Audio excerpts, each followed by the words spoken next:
जय माता रानी। नवरात्रि पूजन में उपहार में दे ये 5 चीजें, माँ दुर्गा होगी प्रसन्न। नवरात्रि के 9 दिनों में माँ दुर्गा की पूजा आराधना की जाती है। महाअष्टमी और महानवमी के दिन कन्याओं की पूजा की जाती है। देवी माँ को प्रसन्न करने के लिए छोटी छोटी कन्याओं की पूजा की जाती है। साथ ही उन्हें उपहार भी दिया जाता है। ये परंपरा काफी समय से चली आ रही है, जिसका पालन ज्यादातर घरों में किया जाता है। नवरात्रि में कलश स्थापना और पूजा के साथ ही कन्याओं को भोजन जरूर कराया जाता है। नवरात्रि में कन्याओं को भोजन कराने से माता रानी खुश होती है। नवरात्रि में देवी माँ छोटी छोटी कन्याओं के रूप में आपके घर आती है। आइए जानते हैं कन्याओं को उपहार में किन चीजों को देने से माता रानी प्रसन्न होती है। दोस्तों, इस चीज में सबसे पहली जो चीज आती है वो है लाल वस्त्र। कन्याओं का पूजन करने के साथ ही उन्हें लाल वस्त्र उपहार स्वरूप देना चाहिए।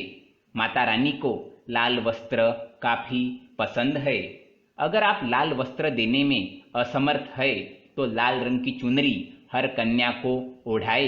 इससे भी देवी माँ का आशीर्वाद आपको मिलेगा। दूसरी चीज जो इस लिस्ट में आती है वो है फल। कन्याओं को भोजन कराने में एक फल जरूर दे। माना जाता है कि फल उपहार में देने से आपके अच्छे कर्मों का फल कई गुना वापस होकर आता है। केला और नारियल को सबसे शुभ फल माना गया है। केला विष्णु भगवान का प्रिय है, तो वही नारियल देवी माँ को पसंद है। इसलिए इन दोनों को ही दान में देना चाहिए। वही कन्याओं को उपहार में दे। तीसरी चीज जो इस लिस्ट में आती है वो है मिष्ठान्न। प्रसाद स्वरूप कन्याओं को किसी एक तरह का मिष्ठान्न जरूर खिलाना चाहिए। आप कन्याओं के भोजन में सूजी का हलवा, आटे का हलवा माता रानी को भोग लगाने के बाद दे सकते हैं। इससे गुरु ग्रह मजबूत होता है।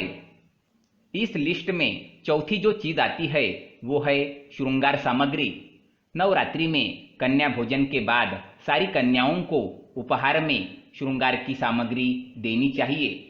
सबसे पहले श्रृंगार की सामग्री को देवी माँ को चढ़ा देना चाहिए। उसके बाद उन श्रृंगार की सामग्री को कन्याओं में बांट देना चाहिए। माना जाता है कि कन्याओं की ग्रहण की गई श्रृंगार की सामग्री सीधी देवी माँ स्वीकार कर लेती है। इस लिस्ट में अगली जो चीज आती है वो है चावल या जीरा। परंपरा के अनुसार घर से जब बेटियां विदा होती है तो उन्हें चावल उपहार में दिया जाता है। उसी तरह से कन्याओं को भोज कराने के बाद विदाई में चावल देना चाहिए। चावल के साथ जीरा भी देना चाहिए। नवरात्रि के दौरान घर की बेटियों को दुखी नहीं करना चाहिए और न ही किसी स्त्री का अपमान करना चाहिए। इस लिस्ट में आगे जो चीज आती है वो है सिक्के। नवरात्रि में कन्याओं को विदा करते समय उन्हें दक्षिणा के स्वरूप में कुछ रुपए पैसे भी जरूर देने चाहिए।